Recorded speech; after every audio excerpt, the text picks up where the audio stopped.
রামনগর বিধানসভার মধ্যে মাধ্যমিকে সম্ভাব্য দ্বিতীয় সর্বোচ্চ নম্বর পেয়ে তাক লাগিয়ে দিল অনুভব। মাধ্যমিকে রামনগর বিধানসভার মধ্যে সম্ভাব্য দ্বিতীয় সর্বোচ্চ নম্বর পেয়ে তাক লাগিয়ে দিল অনুভব দাস। সাধারণ বাড়ির ছেলে হয়ে অসাধারণ সাফল্য মাধ্যমিকে।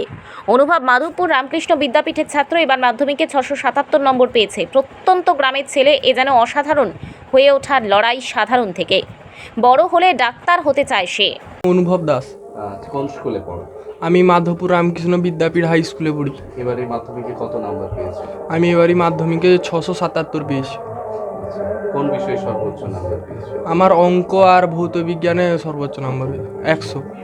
আমি আমার সাফল্যে খুবই আনন্দিত এবং আমার এই সাফল্যের পিছনে আমার বাবা মা দাদু দিদা আমার ঘরের সকলে, আমার শিক্ষক, স্কুলের শিক্ষক, আমার ছোটোবেলাকার শিক্ষকদের খুবই অবদান রয়েছে। তাদের এই অবদানকে অস্বীকার করা যায়। আমার গৃহশিক্ষক ছিলেন প্রত্যেকটা সাবজেক্টে একজন করে, আর স্কুলেও সাপোর্ট পেতাম। আমি সারাদিনে 12 থেকে 14 ঘন্টা পড়তাম। আমার বড় হয়ে ইঞ্জিনিয়ারিং বা ডাক্তারি দুটোর মধ্যে যে কোনো একটা করার ইচ্ছা আছে। যদি আর কিছু ভালো লাগে তাহলে সেটা দিয়ে যাব। আমার পড়াশোনা বাদে ক্রিকেট খেলতে ভালো লাগে। বাবা মা দুজনেই সাপোর্ট করতেন, কিন্তু পড়াশোনার ক্ষেত্রে বাবা একটু বেশি। আমার নাম অনুভব দাস। প্রকাশিত হলো মাধ্যমিকের ফলাফল। সাধারণ বাড়ির ছেলে হয়ে অসাধারণ সাফল্য মাধ্যমিকে। রামনগর বিধানসভার মধ্যে দ্বিতীয় সর্বোচ্চ নম্বর পেয়ে তাক লাগিয়ে দিল অনুভব দাস। বাবা বিদ্যালয়ের পার্শ্ব শিক্ষক। মাধ্যমিকের মেধা তালিকায় স্থান করে নিয়েছে মোট 66 পড়ুয়া। মাধ্যমিকের পাশের হারে শীর্ষে পূর্ব মেদিনীপুর 96.46%। তারপর যথাক্রমে কালিম্পং, কলকাতা এবং পশ্চিম মেদিনীপুর রয়েছে। তারই সাফল্যে খুবই খুশি বিদ্যালয়ের শিক্ষক শিক্ষিকা। তার এই সাফল্যের পেছনে একদিকে যেমন বাবা মায়ের কঠোর পরিশ্রম রয়েছে, অন্যদিকে শিক্ষক শিক্ষিকাদের অবদানও কম নয়। বড় হয়েছে ডাক্তার কিংবা ইঞ্জিনিয়ার হতে চায়। তার বড় হওয়ার পেছনে বাধা হলো দারিদ্র। দাস।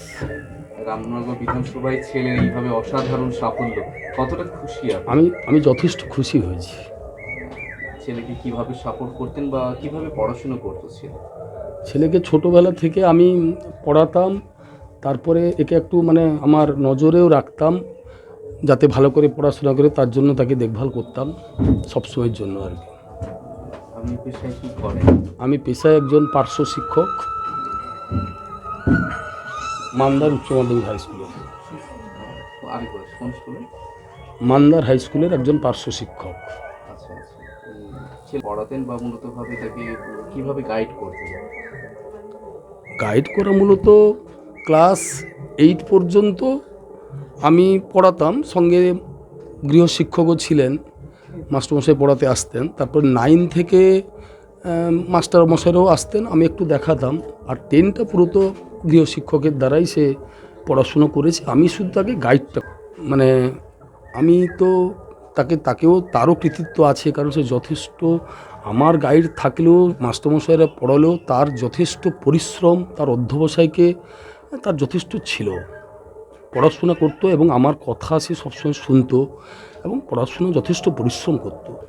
না, মোবাইল থেকে সে দূরেই থাকতো, তবে পড়ার ফাঁকে ফাঁকে সে মোবাইলে শুধু ক্রিকেটটা, ক্রিকেট একটু তার প্রতি সে আসক্ত ছিল, তো তার জন্য ক্রিকেট খেলার কতটা কী স্কোর হলো, কী ব্যাপার, কে কত রান করলো, এই ব্যাপারগুলো দেখতো।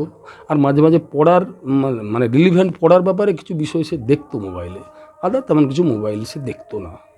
আমি একজন পার্শ্ব শিক্ষক, সেই সামর্থ্য আমার নেই যে কোনো প্রাইভেট সংস্থায় তাকে পড়িয়ে ডাক্তারি করে আনবো, সেই সামর্থ্য আমার নেই। এবার সে ভাবাটাও আমার অমূলক। তবে সে যদি পড়াশোনা করে ভালো রেজাল্ট করে তার যোগ্যতার দেখিয়ে যদি সে সুযোগ পায়, তাতে আমি খুশি হব। এছাড়া আমার তো আর্থিক দিক দিয়ে সেরকম সামর্থ্য নেই। বর্তমান দিনের প্রজন্মের ছাত্রছাত্রী যেভাবে মোবাইলে আসক্ত হয়ে উঠছে, সেই জায়গায় দাঁড়িয়ে অনুভব দাস বলে, কঠোর অধ্যাবসায়ের সাথে সাথে পাঠ্যপুস্তক বই খুঁটিয়ে পড়ার প্রয়োজন রয়েছে। দিলেই আসবে সাফল্য। রামনগর বিধানসভার মধ্যে সম্ভাব্য দ্বিতীয় সর্বোচ্চ নম্বর পেয়ে সবাইকে অবাক করে দিয়েছে সে। আমি ভালো লাগছে? প্রচণ্ড খুশি হয়েছি। ছেলে কতক্ষণ পড়তো, কিভাবে তার পাশে থাকতেন বা কতটা সাপোর্ট করতেন? সে সব পড়ার সময় সব সময় পড়তো। আপনাদের বকা মার খেয়েছে নাকি? হ্যাঁ, খেয়েছে। তাকে এত কিছু বলতে হতো না পড়ার বিষয়ে। সে একাই, তার চেষ্টায় সে একাই পড়তো। তার বাবা তো সারাদিন বাড়িতে থাকতো না, করতো। ছেলে কি করতে ভালোবাসে মূলত ভাবে? সে পড়াশোনার এই যে ক্রিকেট খেলা, এটাই। ছেলে বড় হয়ে ডাক্তার হতে চাইছে, ইঞ্জিনিয়ার হতে চাইছে, কি বলবেন? তার পাশে সেটা যদি থাকবেন? হ্যাঁ সেটা তো পাশে আছি, সব সময় থাকবো। আপনার নাম? আপনার নাম? উমা দাস। রামনগর থেকে শেখ আতাউর রহমানের রিপোর্ট, ডিএন আপডেট।